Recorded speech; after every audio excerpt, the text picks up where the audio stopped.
Insulin নির্ভর diabetes. যে লোক ইনসুলিন নির্ভর ডায়াবেটিসে ভুগছে তার রোজা রাখা উচিত না।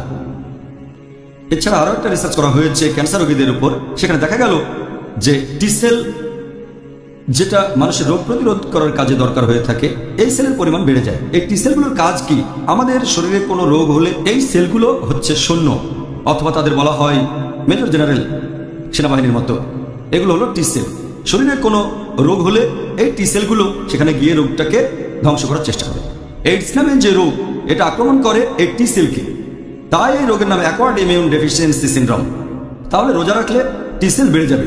আর মানুষের অমুসলিমদের করা এইসব রিসার্চে দেখা যায় রোজা রাখলে আয়ু বেড়ে যায়, বেশি দিন বেঁচে থাকবেন, আর এতে তাড়াতাড়ি বুড়িয়ে যাবেন না। ভারতীয় ডাক্তারও রিসার্চ করেছিলেন, তার নাম শান্তি রাংওয়ানি। তিনি বলেছেন যখন কেউ রোজা রাখে তখন সে খাবার খায় না, ফলে খাওয়ার কারণে যে টক্সিন তৈরি হতো সে টক্সিন তৈরি হয় না, আর শরীরে আগের যে টক্সিন জমা হয়ে ছিল সেটা শরীর থেকে বের হয়ে যায়। তাহলে রোজা রাখলে আপনার শরীর থেকে সব টক্সিনগুলো বের হয়ে যাবে, পুরো শরীরটা তখন বিশুদ্ধ হয়ে যাবে। বলেছেন অমুসলিম, নন ইনসুলিন ডায়াবেটিস, এদের জন্য রোজা রাখা উপকারী।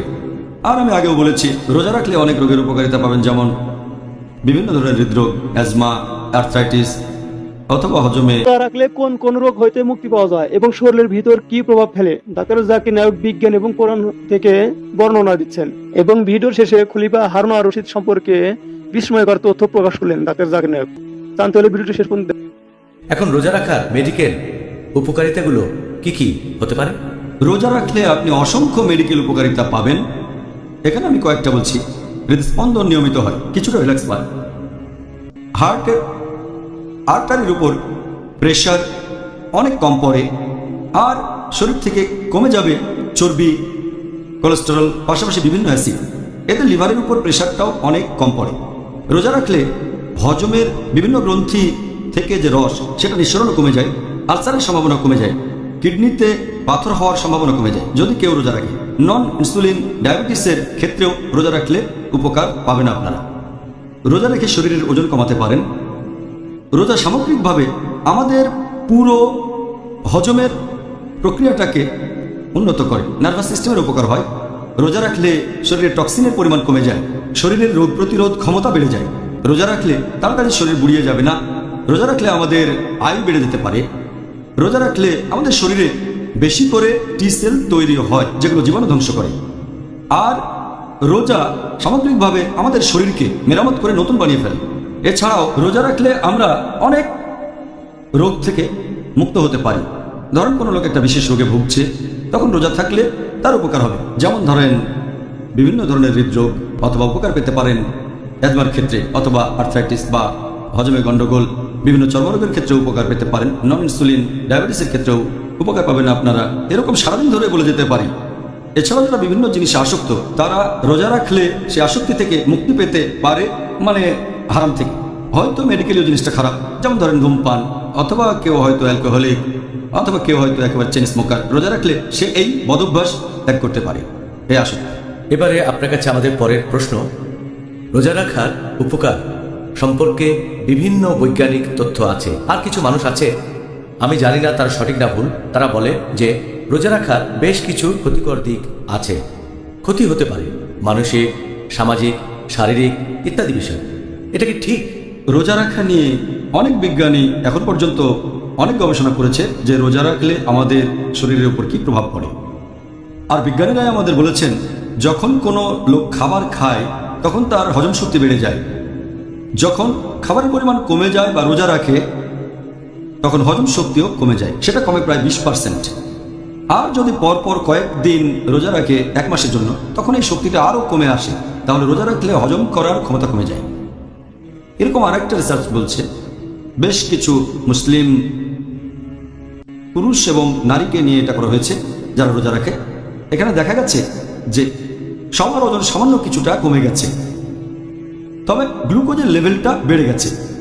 আর অন্যান্য সব উপাদানের কথা যদি বলতে হয় সেগুলো পরিবর্তন হয় না, হোক সেটা টেস্টোস্টেরন বা কর্টিক্যাল সেল, অথবা হতে পারে সোডিয়াম, পটাশিয়াম, ইউরিয়া, হতে পারে কোলেস্টেরল, অথবা এইচডিএল হাই ডেন্সিটি লাইপোপ্রোটিন, হতে পারে এলডিএল লো ডেন্সিটি লাইপোপ্রোটিন, অথবা টিজি ট্রাইগ্লিসারাইড। আমাদের শরীরে এই উপাদানগুলো একই রকম থাকে। রোজা রাখলে এগুলোর উপর কোনো প্রভাব পড়ে না, শুধুমাত্র গ্লুকোজের পরিমাণ বেড়ে যায়।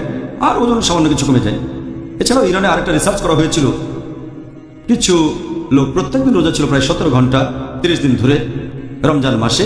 দেখা গেল এতে করে পুরুষদের বংশবৃদ্ধির হরমোনে কোনো প্রভাব পড়েনি, টেস্টোস্টেরনে। আরও একটা রিসার্চ বলছে যে রোজা রাখলে শরীরে গ্লুকোজের পরিমাণ বেড়ে যায়, বি লিম্ফোসাইট সেলে সংবেদনশীলতা বাড়ে। তবে রিউমোরাল আর্থ্রাইটিসে বি লিম্ফোসাইটের সংবেদনশীলতা এখানে বেড়ে যায় না। রোজা রাখলে আপনার আয়ু বেড়ে যেতে পারে, হয়তো আরো বেশি দিন বেঁচে থাকতে পারেন। এই নিয়ে পশু পাখির উপরে অনেক রিসার্চ হয়েছে। আমাদের আয়ু বেড়ে যায়। দুধ খাওয়ানো মহিলাদের উপর রিসার্চ করা হয়েছে রোজা থাকা অবস্থায়। রোজা রাখার কারণে শরীরে উৎপন্ন দুধের পরিমাণে কোনো পরিবর্তন আসে না, দুধের উপাদানও কোনো পরিবর্তন হয় না। গ্লুকোজ লেভেল আগের মতোই, ফ্যাট লেভেল আগের মতো, ল্যাকটোজেরও পরিমাণ ঠিক থাকে। যেসব মহিলা বাচ্চাকে দুধ খাওয়ান তাদের ক্ষেত্রে কোনো পরিবর্তনে আসে না। এছাড়াও রোজা নিয়ে রিসার্চ হয়েছে রজস্রাব হওয়া মহিলাদের উপর আর বংশবৃদ্ধির সাইকেলের উপরও। এসব রিসার্চে কোনো পরিবর্তন দেখা যায়নি। মহিলাদের মেনস্ট্রুয়াল সাইকেলে কোনো পরিবর্তন আসেনি রোজা রাখার কারণে। নেগেটিভ বা পজিটিভ কোনো প্রভাব পড়েনি। তাই এটা বলা ভুল যে রোজার কিছু ক্ষতিকর প্রভাব আছে। সত্যি বলতে রোজার অনেক উপকারিতা আছে।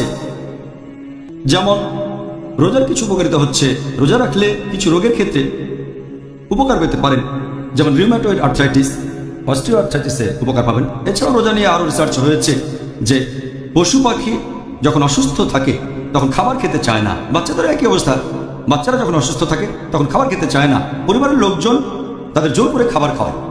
রিসার্চে আরও দেখা গেছে যে যখন কোনো অসুস্থ লোক খাবার খায় এটা তাকে তাড়াতাড়ি সুস্থ হতে বাধা দেয়, রোগ প্রতিরোধ ক্ষমতা কমে যায়। তাহলে কেউ যদি অসুস্থ অবস্থায় রোজা রাখে সে তাড়াতাড়ি সুস্থ হয়ে যায়। সেজন্য ডাক্তাররা এখন অনেক ট্রিটমেন্ট দেয়, তার মধ্যে রোজাও একটা। বিভিন্ন ধরনের রোগে পশ্চিমা বিশ্বে অনেকে করে, কারণ যখন কেউ রোজা রাখে তার শরীর বিশ্রাম পায় আর শরীর থেকে টক্সিনগুলো বের হয়ে যায়, এতে তাড়াতাড়ি সুস্থ হয়ে যায়। হ্যাঁ, অবশ্য এমন কিছু রোগ আছে, যেমন ধরেন ইনসুলিন নির্ভর ডায়াবেটিস। যে লোক ইনসুলিন নির্ভর ডায়াবেটিসে ভুগছে তার রোজা রাখা উচিত না, কারণ তার কিটোসিস আছে। সাধারণত কিটোস ব্যবহার করা হয় এনার্জির উৎস হিসেবে, কিন্তু যার ইনসুলিন নির্ভর ডায়াবেটিস আছে সে এটা কাজে লাগাতে পারে না। সেজন্য ইনসুলিন নির্ভর ডায়াবেটিস থাকলে রোজা রাখা উচিত না। তবে সে যদি ডাক্তারের পরামর্শে ইনসুলিন নিয়ে রোজা রাখতে পারে সেটা খুবই ভালো। অন্য টাইপের ডায়াবেটিসগুলো আরও কমন, নন ইনসুলিন ডায়াবেটিস, এদের জন্য রোজা রাখা উপকারী। আর আমি আগেও বলেছি রোজা রাখলে অনেক রোগের উপকারিতা পাবেন, যেমন বিভিন্ন ধরনের হৃদরোগ, অ্যাজমা, আর্থ্রাইটিস অথবা হজমে কোনো রকম গণ্ডগোল, এরপর বিভিন্ন চর্মরোগে, এরকম অনেক রোগের কথা বলা যায় রোজা রাখলে ক্ষেত্রে উপকার পাবেন। ডক্টর জাকির, ব্যাপারটা তো বেশ ইন্টারেস্টিং মনে হচ্ছে। মানে এই রিসার্চ কি মুসলিমরা করেছে নাকি অমুসলিমরা? এই রিসার্চগুলো মুসলিম অমুসলিম দুই ধরনের মানুষ করেছে। আর এরকম কয়েকশো মুসলিম বিজ্ঞানী আছেন যারা রোজা নিয়ে গবেষণা করেছেন। শুধু মুসলিমই করেননি, তুলনামূলকভাবে অমুসলিমরা বেশি রিসার্চ করেছে। তবে মুসলিমরাও আছে।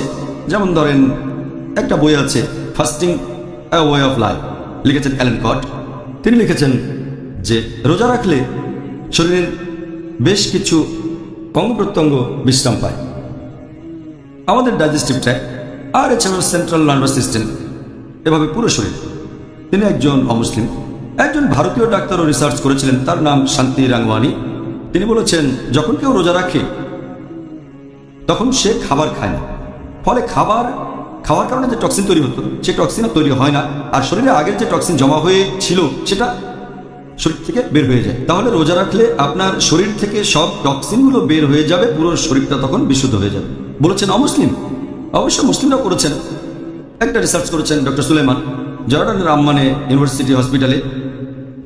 সেখানে রিসার্চ করেছিলেন বেশ কিছু পুরুষ ও মহিলার উপরে, 42 জন পুরুষ আর 26 জন মহিলা। রিসার্চ করা হয়েছিল রোজা থাকা অবস্থায়। তাদের শরীরে পরিবর্তন নোট করা হয়েছিল, আর সেখানে দেখা গেল ওজন সামান্য একটু কমেছে, গ্লুকোজের পরিমাণ বেড়ে গেছে। তবে শরীরের অন্যান্য উপাদানগুলো testosterone, cortisol, sodium, potassium, urea এই সবগুলো আগের মতোই আছে, কোনো পরিবর্তন হয়নি এই উপাদানগুলো, শুধু গ্লুকোজের পরিমাণ বেড়েছে আর ওজন সামান্য কমেছে, আর কিছুই না। অমুসলিমরা রোজা নিয়ে অনেক রিসার্চ করেছে। একবার এরকম একদল অমুসলিম বিজ্ঞানী তারা আফ্রিকায় একটা রিসার্চ করলো, যেসব জায়গায় দুর্ভিক্ষ হয়েছে। সেখানে রিসার্চের ফলাফলে দেখা গেল যারা দুর্ভিক্ষের কারণে না খেয়ে ছিল তারা সবাই একই ক্যাম্পে, কিছু লোক খাবার খেয়েছে আর কিছু না খেয়ে আছে। যারা না খেয়ে আছে তাদের টিবি আর ম্যালেরিয়া হওয়ার সম্ভাবনা অনেক কম। তাহলে রোজা রাখলে টিবি আর ম্যালেরিয়াকে ভালোভাবে প্রতিরোধ করা যায়। আসলে এটা আল্লাহর দয়া, আলহামদুলিল্লাহ। ভাবতে পারেন যেহেতু না খেয়ে আছে তারা, এজন্য তাদের টিবি আর ম্যালেরিয়া হওয়ার সম্ভাবনা কম। আল্লাহু আকবার। অমুসলিমদের করা এইসব রিসার্চে দেখা যায় রোজা রাখলে আয়ু বেড়ে যায়, বেশি দিন বেঁচে থাকবেন, আর এতে তাড়াতাড়ি বুড়িয়ে যাবেন না। আরেকটা রিসার্চ করেছিলেন একজন মুসলিম বিজ্ঞানী, ওনার নাম ডক্টর ওসামা কান্দিল, হার্ভার্ড ইউনিভার্সিটিতে।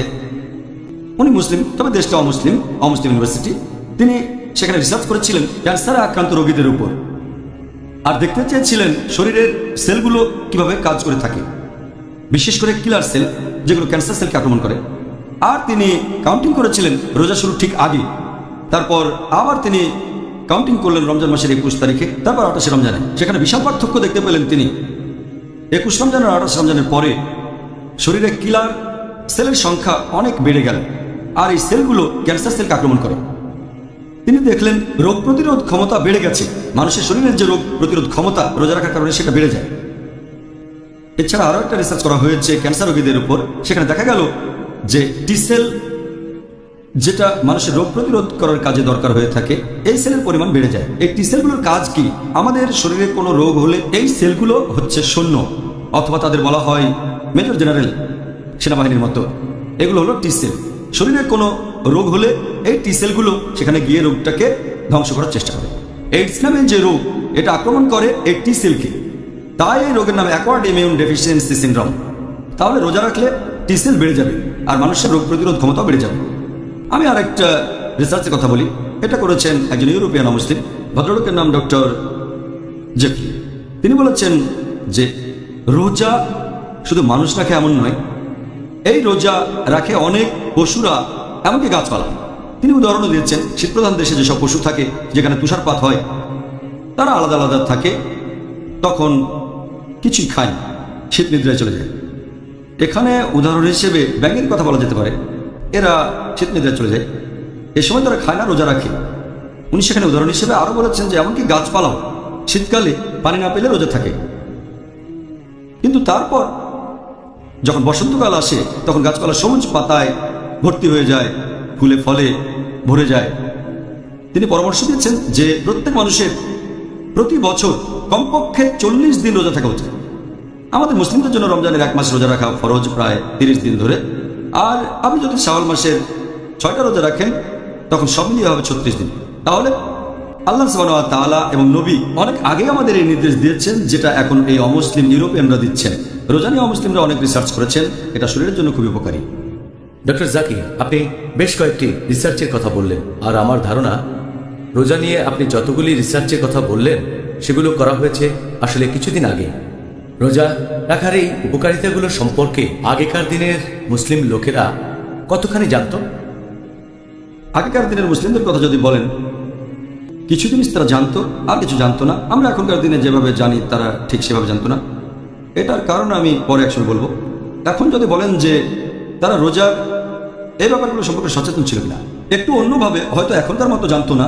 আমি একটা বই পড়েছিলাম, লিখেছেন মৌলানা আবুল হাসান নাদবি, আরকানুল আরবা। সেখানে মৌলানা আবুল হাসান নাদবি সেই বইতে লিখেছেন আরকানুল আরবা।